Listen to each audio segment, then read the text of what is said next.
Bonsoir. Bonsoir. Amen. Amen. Amen. Le lot aux âges, j'ai dit le 14 janvier. C'est ça, non? Oui. Tous en a moins de bosso pour la biso. Janvier, c'est mois nini? La prémisse. Mois prémisse. Amen. Amen. Janvier, c'est mois prémisse. Et c'est mois où tout ça pour dédier pendant. Pour l'indisamani le banzambe, nous introduisons qui depuis le début à moi. Bible Zoloba, dans Romains chapitre 11, verset 16. Bible Zoloba. Or, si les prémices sont saintes, la masse les dossiers. Amen. Amen. Azotanga verset moko na Deutéronome pour la paix sabinesca bofan. Tu lui donneras les prémices de ton bleu, de ton mou et de ton huile, et les prémices de ta toison, de tes brebis. Amen. Tofan. Et ça m'a matoi, moi tant mon et permettre d'expliquer yo. Tolobi que j'en veux ça, moi il y a les bosso y année 2021. Et moi, oyo toyebi na kodedi yango comme les bons atozopesa na nzambe eza prémisse eza moi oyo tozala chaque jour yo kotala te nani ayelelo te nani ayelobi te mais chaque jour eza mokolo biso po totema na présence ya nzambe po tosala nini todedie année mobimba mais mpe sozolanda très bien. Amen. Lokola mpona biso janvier eza prémisse ndo moni nazobanda koexplikaka toujours na mateya na nga nazobandaka na prémisse pour comprendre pourquoi te dédier moi oyo panza.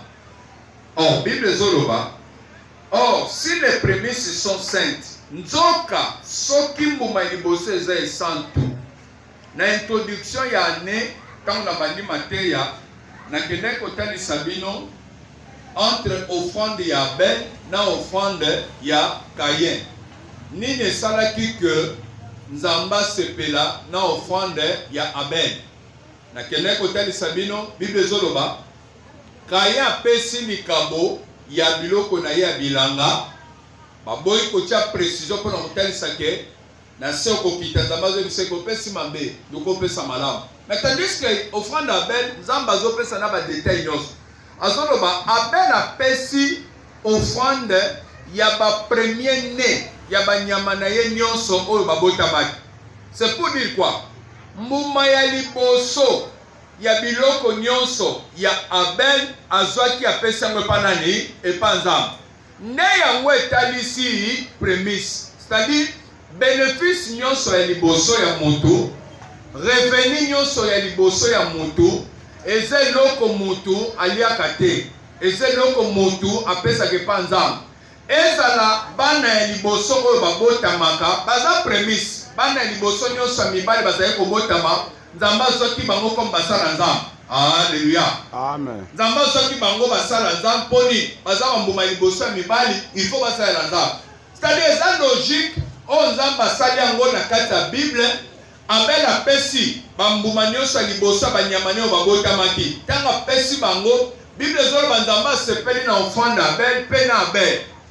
Parce que caractère ya offrande d'Abel attaque au pasteur moko azaki te mpona koteya mais ezalaki image ya nini ya mbuma liboso ya prémisse. Prémisse eza eloko oyo nde ebongiselaka motu makambo nyonso etikali na nsima olapambolami. Siko bazoloba nzoka si les prémices sont saintes, c'est-à-dire quoi? Bazokende na façon moko ya koluka kosala ndeti rappel epa motu.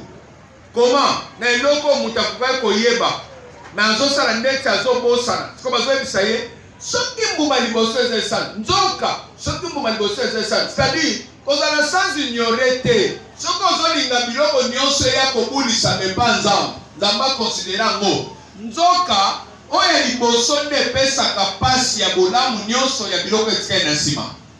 Soki mbuma liboso ese ebulisami oyo nyonso etikali na nsima esala nini? Ekebulisama. Si la racine est sainte, les branches le sont aussi. C'est-à-dire soki musise eza esantu bitapi mpe ezosani ezotikala ezokoma basante Parce que ils ont tiré l'énergie dans wapi à partir de Moussissa. C'est pour dire quoi? Il faut nous comprendre. Il y a biso en 2021 et bandi et janvier Zambouma Liboso. Alors donc les Zambouma Liboso nous ont voulu sango de façon que oye que tikala Zambasani a compté en moque et Zamalam et Betolama et Zalabolam ou Zamba comme biso parce que déjà moi et Liboso nous sakili. Bible Zoroba dans Deutéronome chapitre 18, place dans Zotanga, Bible Zoroba. Les sacrificateurs, les Lévites, la tribu entière des Lévites n'auront ni part ni héritage avec Israël.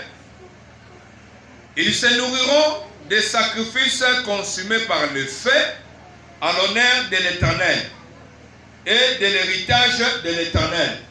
Il n'aura point d'héritage au milieu de leurs frères. L'Éternel sera leur héritage comme il leur a dit. C'est-à-dire, n'a pas droit au bapé sakanzambe, nzamba zoe bisatribi à Lévite, azolo baboy. Bino bapé sabino l'autre côté. Tango bayuda bako kabola par na bango na kana, mutulamkazo so mabele, mutulamkazo so biloko. Bino bako so l'autre côté. Bino récompense na bino ezani. Bino récompense na bino boko bénéficier na biloko bazwa kopesa nzambe. Alléluia. Amen. Tous les 11 tribus bana devant ya kopesa nga biloko. Siko bino boze héritage de l'Éternel. Boko bénéficier na héritage de l'Éternel. Soki bapesi nzambe loko bino de bosani boko swango po bino de boza basali na ngai. Voici quel sera les droits des sacrificateurs sur le peuple. Sur ceux qui offriront un sacrifice, un bœuf ou un agneau, on donnera aux sacrificateurs l'épaule, les mâchoires et l'estomac. Biloko bazolobo, ezalaki symbolique. Bazoloba soki bayeko bonzaleti nyama, bayeba bomi yango, nanga nzambe, pasteur église ya zozwani, balobi azozwa épaule. Nzamba azopesa yebi tenya biloko significativement. Alors, il faut faire Nanganzambe épaule. Pourquoi épaule? Épaule, c'est-à-dire, Nanganzamba zome mukumba. Mukumba ni, yako kambabal. Mukumba ni, yamakamba peuple. Peuple n'est pas soya boy. Bazana ba problème, bazana makambo. Il faut Nanganzambe, asa la mesure. Yako yaba komema mukumba yamakambo yo jana zanango. C'est-à-dire, jana ko za na problème.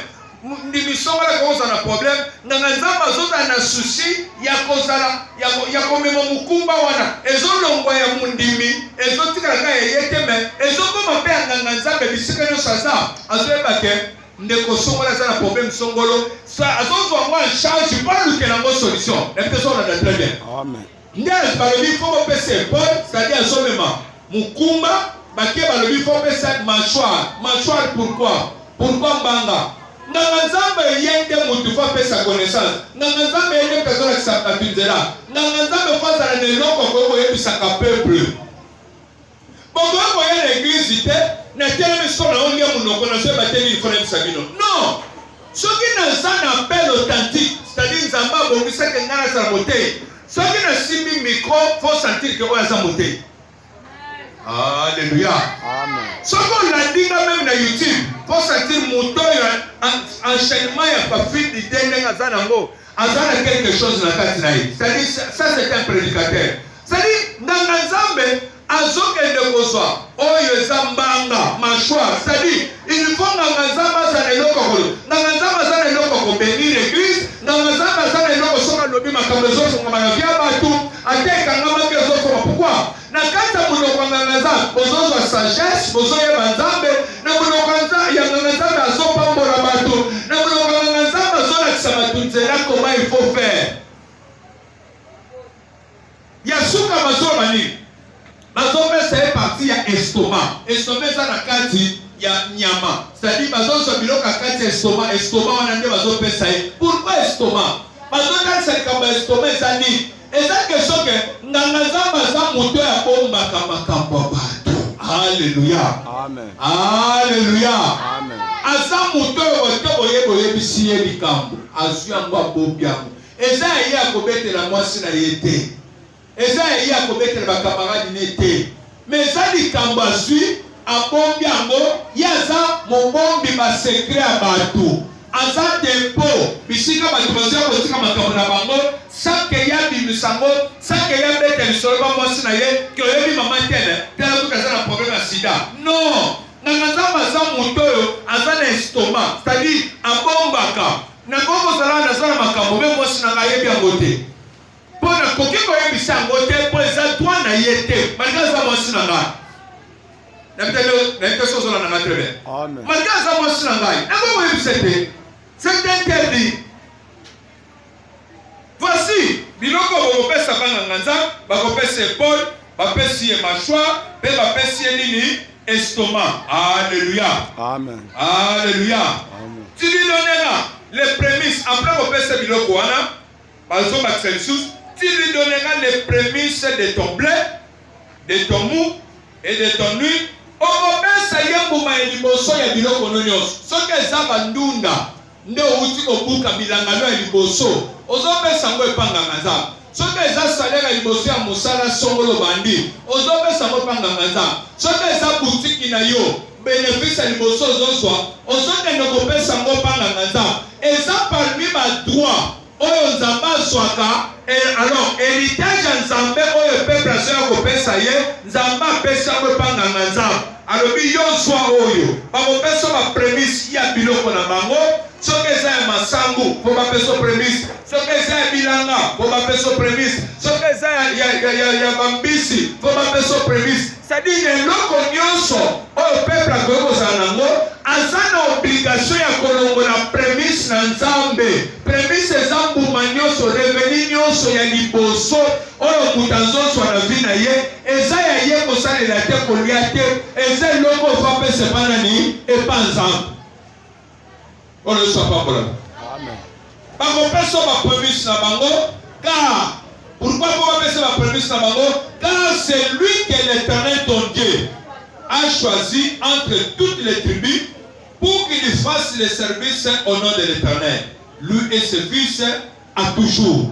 azozwa droit wana pamba te mpo nzambe kaka asali choix ke nani fa représente awa mpo asalaka mosala bato bakangama nanga nzambe nzambe aponi ye sikoyo nzambe alobi nzambe atie ye mpo te aosala mosala ye fo azwaka part wana epui bana na ye oyo ye aboti bango mpe po basala nini bazwa part wana baliaka na ye elongo ntango ye azozwa part wana o bana ya aron baza d'office bapaster c'est-à-dire na linie na bango bapaster nzambe azotalisa droit oyo esengeli bango bazwaka ke tanke bakozala vie mpo bazwaka droit wana.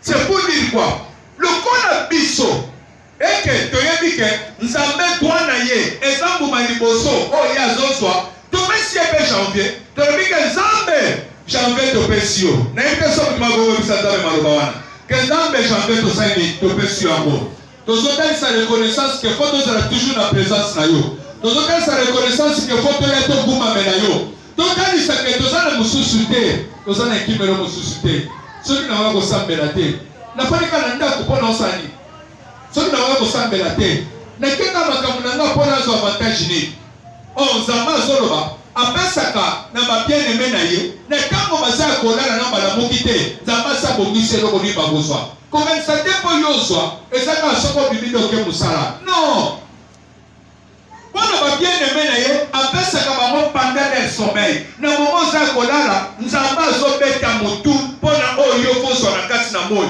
ozona mokozokende kobeta libaku ke nzambe asabongiseli yo tika 2021 ezala calcule nzambe asabeteli yo nzambe azametela sene akokosali yo sene ndenge asalelaki joseph asali sene moko na kati ya kasho mpo alimbolaka ndoto ya bakonzi ekolimbola ndoto wana esalake lobi makanisa ya bima nzambe asalake makanisa na 2021 2021 ezala kalita malamu nzambe soki afandi akanisa lobi wi bana oyo bapesaki nga janvier na bango nga mpe fona sepelisa bango le 11 mois etikali esalema bongo na kombo na yesu kristo.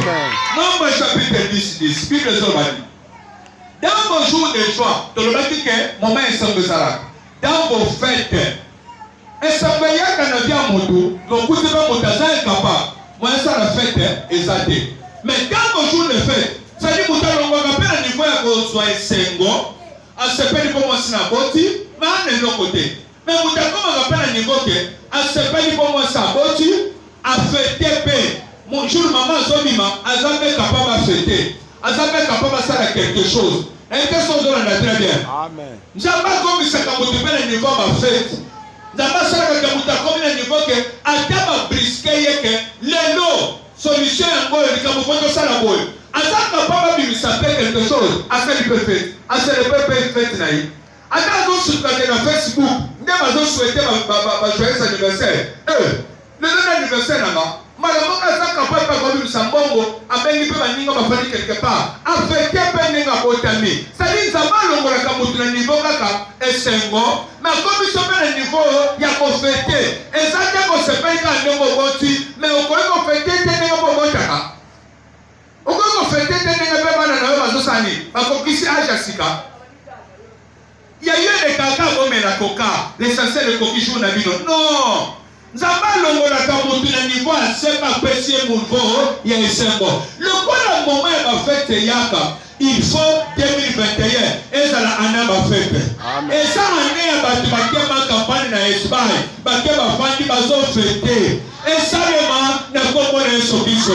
Et ça année va faire, année où tu es capable, il y a qu'on fêter. Vous êtes capable de fêter. Jean chapitre 2, Jean chapitre 2, verset 1er Tozokita. 3 jours après, il y eut des noces à Cana en Galilée. La mère de Jésus était là et Jésus fut aussi invité aux noces avec ses disciples. Bazolo 3 jours Nassima. Il y eut des noces à Cana. C'est-à-dire quoi? Mariage moko et salami na kati ya Cana. Et dans le mariage salami, bazoloba, ba invité qui Marie a quelle invitation? Invitation, il y a fait un mariage. Alléluia. Amen. Invitation est faite à mariage. Et ça n'a pas tout. Bango ba invité à bango. Ba invité et ce qu'il y a fait, aza capable. Aïe banami la nyamasanga à condition na kata kenan. Mais yo be sala na ba fête. Oye bake après ba fête ndenge ba milenge bungaka ndoko za na susi wana. Et ça na ba to ko na fête so ka meme mo na nyamasanga te na sak. Aloba ya fête te. Likambo kuta ko mema miloko sina te ya kango. Ya ki bagate fa mema akozo desa na miloko achana na sacha mema. Donc on a eu lobby, on y a eu, et ça partit de l'occasion. Mais tout ça pourquoi?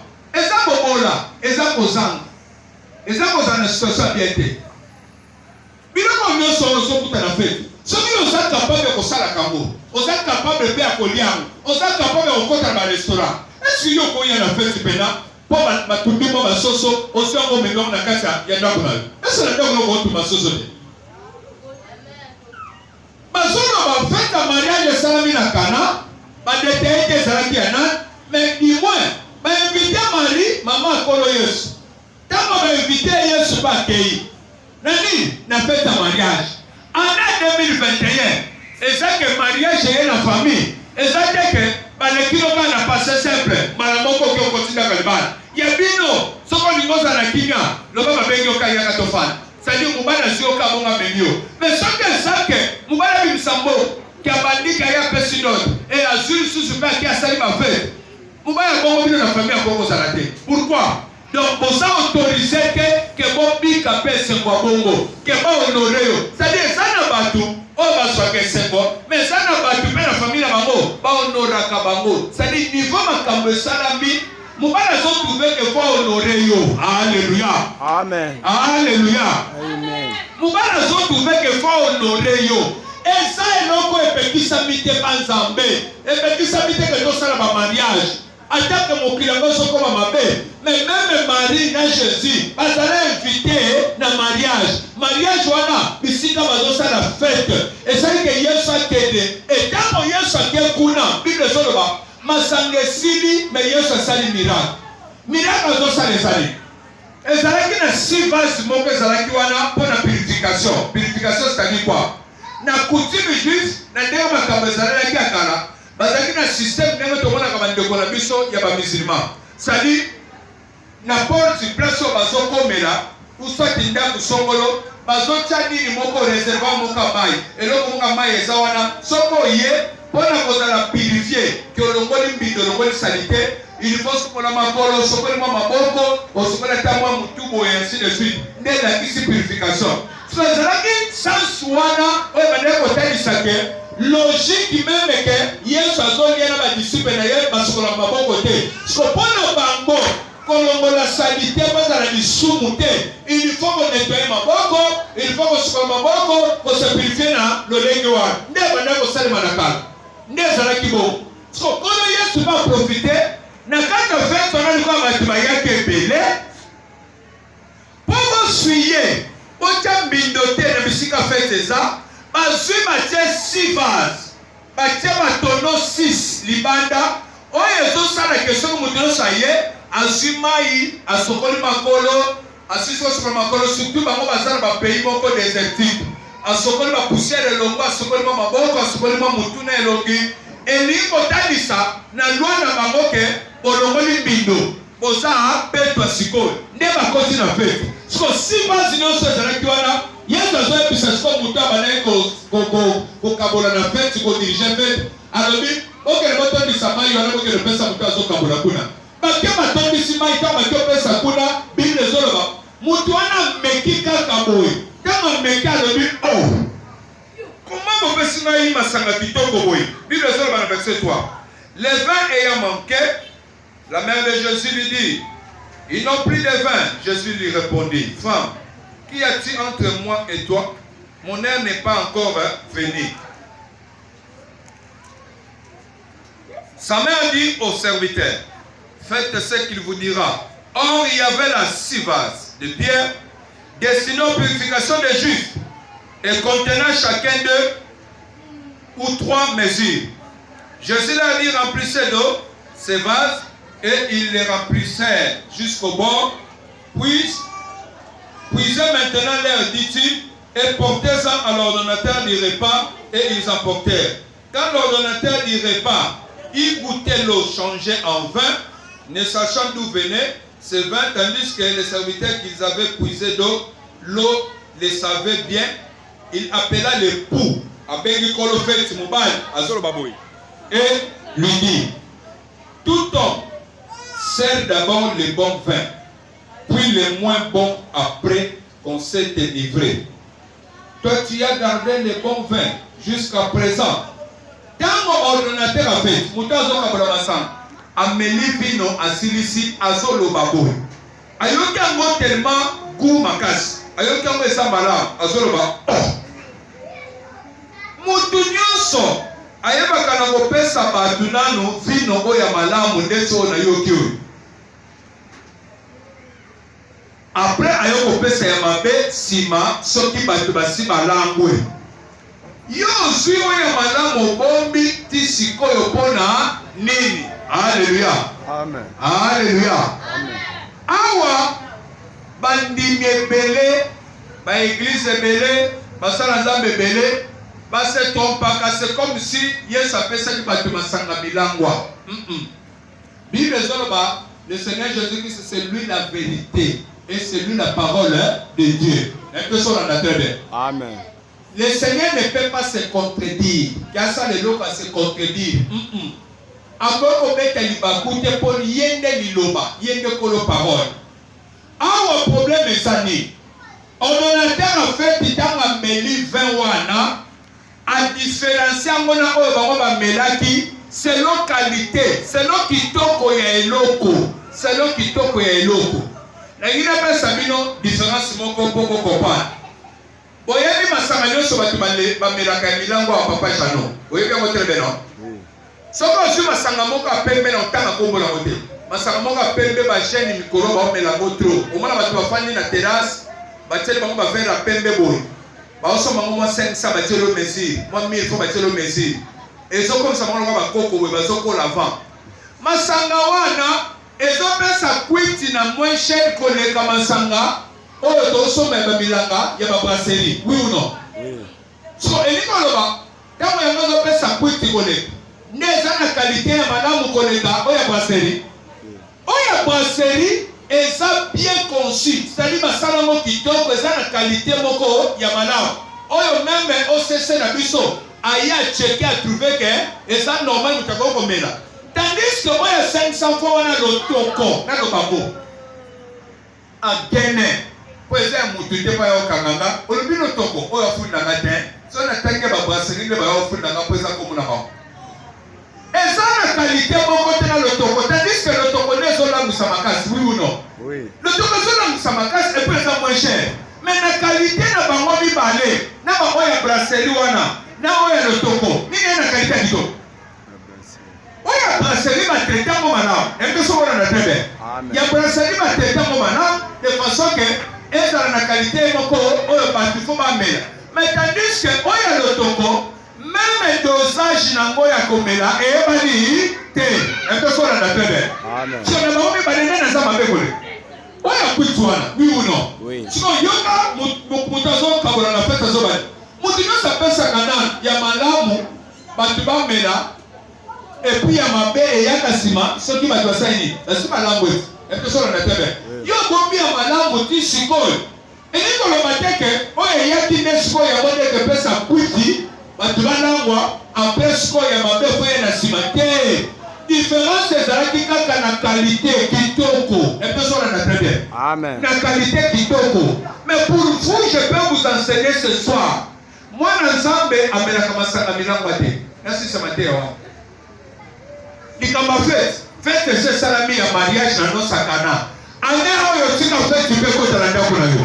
Amen. Ane oyo soki ebadeko umela Nsaboya tala kakalobi 2021 de solution. Nenga pesa mama na bino libala na bomwana. Libala pena na bomwana na kombo na solution. Amen. Sadi ya yo soki bato bafeta kate ya yo bakosi. Ya yo kofete. Mais tikana lo balikamba masanga pona ko leka mote. Mwana nzamba melaka masanga te. Pe yo mwana nzamba basoba lo kombo melisa bato masanga ya milangwa te. Na zoke ne kotali sango na Bible. Tozoba dans le Lévitique, rapidement dans ce matin. Papa Jean Lévitique chapitre 10. Bible Zolobani. Landa, yom tolingi bakuit. Landa. Dans le Bible bien, landa. Dans le Bible. Landa, yom tolingi bakuit. O ba peksawa. Place ni ba pekisi. Place ni ba pekisi ke mutamelate. Na bandi dans l'Ancien Testament. Place ba pekisi. Landa yango. Lévitique chapitre 10, verset 8, Nazoki. L'Éternel parla à Aaron. Aaron, Azanan. Moussa Lazare. Moi Lazare. Oui ou non? Oui. L'Éternel parla à Aaron et dit: tu ne boiras ni vin, ni boisson enivrante, toi et tes fils avec toi, lorsque vous entrerez dans la tente d'assignation, lorsque vous êtes au Sambela. Amen. Amen. Na moment où vous sambela, vous autorisez te bomela masanga ya milangwa. Yo Aaron comme pasteur numéro 1, na bana na yo ba pasteur adjoint. Bokoye komela masanga ya milangwa te. Tango bozo poussa le pana nga pona ko sambela, de peur que vous ne mouriez. Na komanga kena bo mabino. Bosoki bozoli aka bosi bomeli masanga milangwa. Na bo mabino na yo bo mabino. Bamela masanga milangwa te. Arona bana na yeba saba salanza. Basaba na nza. Bazosala musala na église ya nza. Yo nanga pe tozaba na. Basala nzambe tozaba na nza. Pe tozosala nzambe musala. Mais arona bana na ye baba na ko ye église chaque jour te ndeti biso de église chaque jour. Oui ou non? Oui. Baba na ta son rassemblement et comme ça le matin musu 2 fois par année ou 3 fois. Quand musu zamba bengi bango na mois oyo abenga bango sur na juin. Boya bokutana na ngato ba sambela. Boya lisusu telle date. Quand musu 3 fois ne na nzamba ke ko senga bolimbisa masumu pona bandi. Mais tandis que biso oyo tokutana na nzambe ernyos. Biso oyo tozosambela ernyos. Tous les différents na bango, ceux qui vont aller au Kouta na Nzambe tamuke, mais biso to Kouta na Nzambe tamonyos. Olingoli eloko saini osambeli. Omati transport saini osambeli.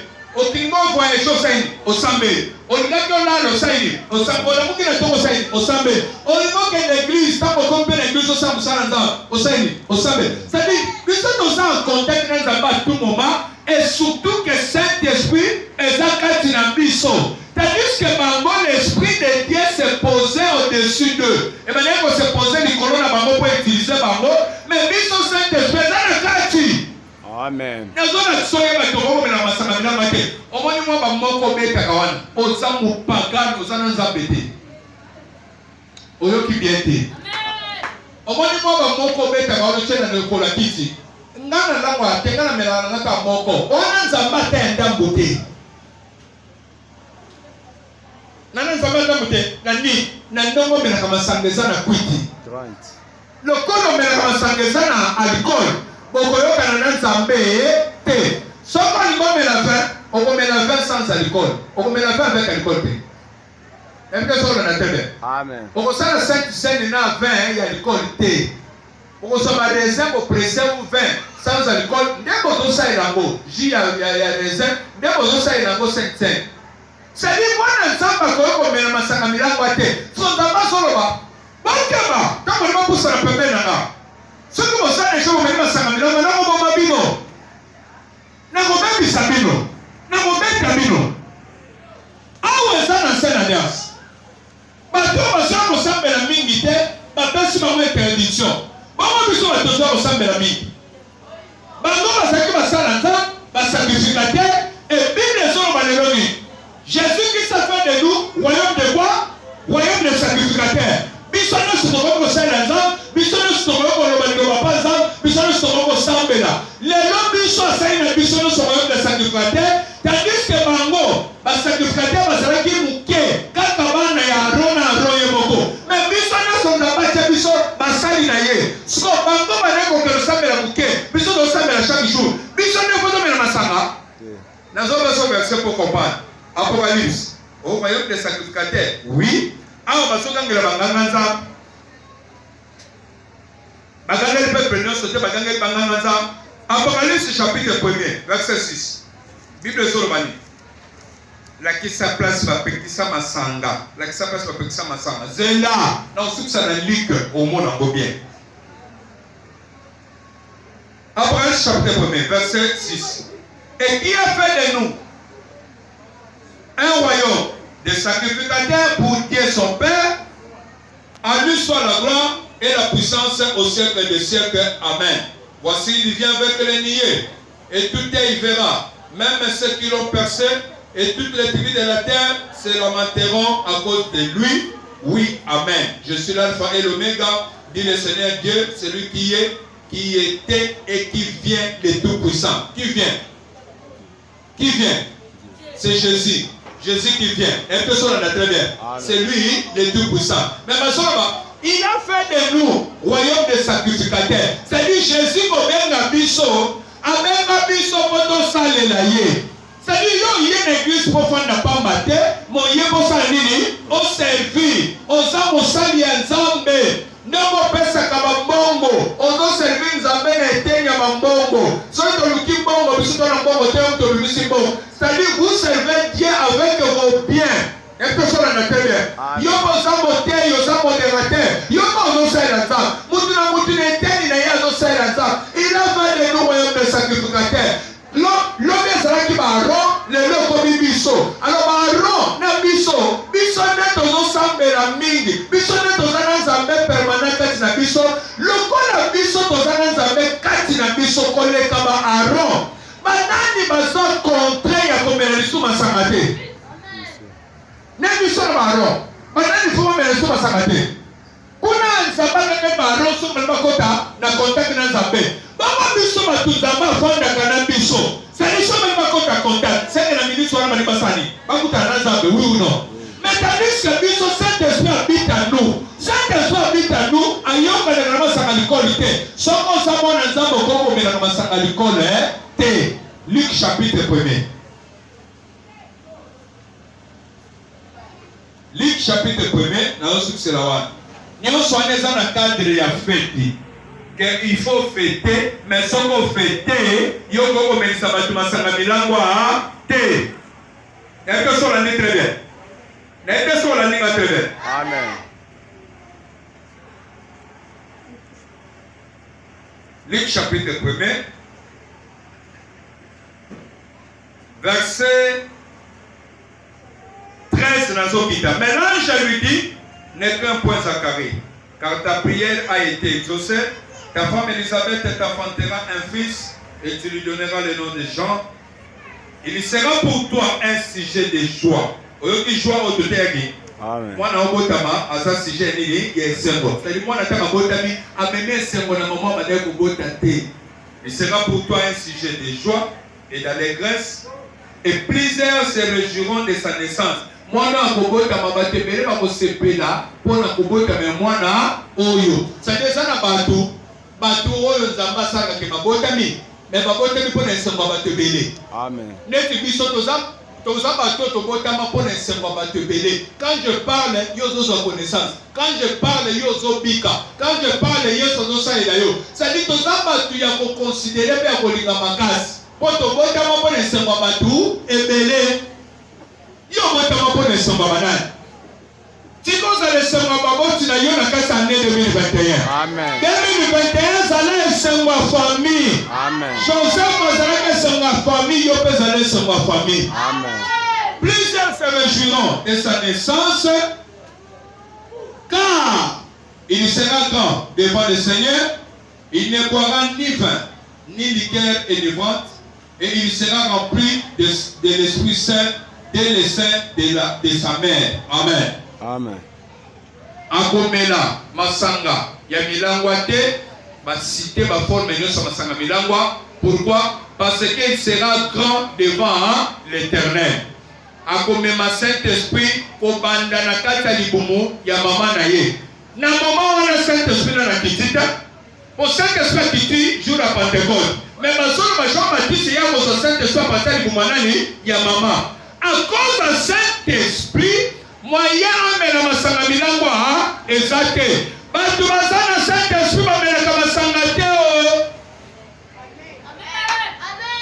Batu bazana Yesu bamela masanga milangwa te. Yesu kozana nzambeni obeta mama moko na yo osombela ka pe batu moko Samson zolinga botama nzamba ya kangeli na baboti na ye alobi mama moi mela su masanga milangwa ezate pona ni okobota mwana moka za consacré pa ya nzamba za mise à part. Ba mise à part ba mela kama sana milangwa te. Somo zawa o mela kama sana milangwa o samo pagano plus tellement de kono mate isuki. Ozo sabele pa na nzamba.